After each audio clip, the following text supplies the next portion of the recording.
വെള്ളം മുഖത്ത് ഒഴിക്കാം. എന്നിട്ട് വിക്രം പറയുന്നത് എന്താണെന്ന് വെച്ചാൽ അത് റെക്കോർഡ് ചെയ്തിട്ട് അച്ഛമ്മയെ കേൾപ്പിക്കാം എന്നൊക്കെ ഇങ്ങനെ പറയുവാണ്. അപ്പം ഇതെല്ലാം വിക്രം കേൾക്കുന്നുണ്ട്. എന്നിട്ട് മൊബൈൽ എടുത്തിട്ട് എല്ലാം സെറ്റ് ചെയ്ത് വെക്കുന്നതൊക്കെ നമ്മുടെ വിക്രം ഇങ്ങനെ കാണുന്നുണ്ട്. ഇത്തിരി അഹങ്കാരം കൂടുതലാണെന്നും പറഞ്ഞുകൊണ്ട് ജഗ്ഗിൽ നിന്ന് വെള്ളം എടുത്ത് കൈക്കുമ്പിളിലാക്കുവേ. എന്നിട്ട് വെള്ളം കൊണ്ട് ഇങ്ങനെ ചെല്ലുമ്പോഴത്തേക്കിനും നമ്മുടെ വിക്രം എണീറ്റ് ഇങ്ങനെ കൈയൊക്കെ കുത്തിയിട്ടിരിക്കുക കേട്ടോ.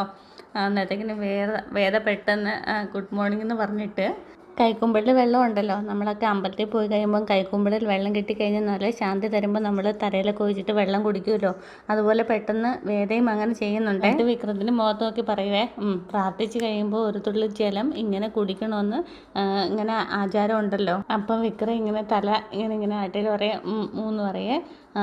എന്നിട്ട് എപ്പോഴാണ് എണീച്ചതെന്ന് ഇങ്ങനെ വേദ ചോദിക്കും കേട്ടോ. എന്നെ വെള്ളം കുടിപ്പിക്കാൻ നീ നേരത്തെ എണീക്കുമെന്ന് അറിയാവുന്നതുകൊണ്ട് ഞാൻ 10 മിനിറ്റ് മുന്നേ എണീച്ചിട്ട് കിടന്നതാണ് ഞാൻ എന്നിങ്ങനെ പറയുവേ. ആഹാ എന്നിങ്ങനെ വേദ പറയുവേ. അപ്പോഴത്തേക്കും നമ്മുടെ വിക്രം പറയേ, അതുകൊണ്ട് തന്നെ നീ പറഞ്ഞേക്കാൻ ഞാൻ കേൾക്കുകയും ചെയ്തു എന്ന് പറയുവേ. മൊത്തം കേട്ടോന്ന് ചോദിക്കുവേ. അന്നേരം പറയും കേട്ടു.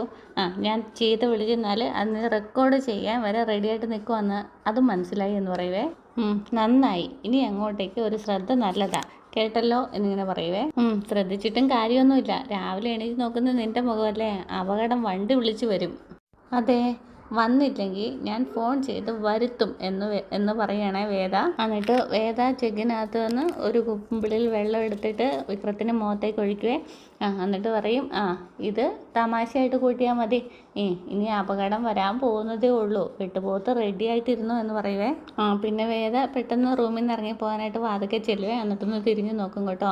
അപ്പോഴത്തേക്കിനും ഇങ്ങനെ വിക്രം ഇങ്ങനെ നോക്കുവാണ് വേദ നോക്കുന്നത്. എന്നിട്ട് പൊടിയെന്ന് പറയുവേ. അപ്പോൾ പോടാന്ന് പറഞ്ഞിട്ട് വേദ ഇറങ്ങി പോവേ.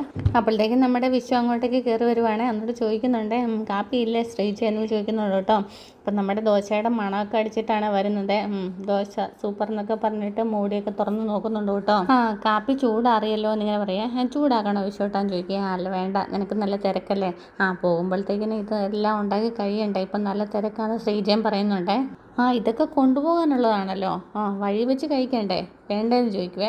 എൻ്റെ ശ്രീജയെ വഴിയിൽ നല്ല വെജിറ്റേറിയൻ ഹോട്ടൽ ഉണ്ടാവില്ലേ എന്നൊക്കെ ചോദിക്കുവേ. നല്ല മുളക് ചമ്മന്തിയിൽ മസാല ദോശ ഇങ്ങനെ മുക്കി കഴിക്കുന്ന കാലമൊക്കെ മറന്നു എന്നിങ്ങനെ പറയുവേ. വിശ്വേട്ടന് വേണമെങ്കിൽ ഉരുളക്കിഴങ്ങ് പുഴുങ്ങി ഇതിൻ്റെ കൂടെ വെക്കട്ടെ, മതിയോ എന്നൊക്കെ ശ്രീജ ചോദിക്കുവേ. നിൻ്റെ ഉരുളക്കിഴങ്ങ് പുഴുങ്ങിയതിൻ്റെ സ്വാദല്ല ഉടുപ്പി ഹോട്ടലിലെ നമ്മുടെ മസാല ദോശയ്ക്ക്. അതിനെ ആസ്വദിക്കണമെങ്കിലേ സ്വന്തം കയ്യിൽ അല്ലെങ്കിൽ സ്വന്തം പോക്കറ്റിൽ കാശുണ്ടാകണം, അല്ലാതെ വല്ലവൻ്റെയും പോക്കറ്റിലെ കാശ് നോക്കിയിട്ടല്ല എന്നൊക്കെ ഇങ്ങനെ ശ്രീജ ഒരു മൊന വെച്ചിട്ട് സംസാരിക്കും കേട്ടോ. അതിന് ഈ യാത്രയുടെ ചിലവ് മുഴുവൻ അച്ഛമ്മ വഹിക്കാമെന്ന് പറഞ്ഞതല്ലേ, പിന്നെന്താന്ന് ചോദിക്കുക. അന്നേരം നമ്മുടെ ശ്രീജ പറയും,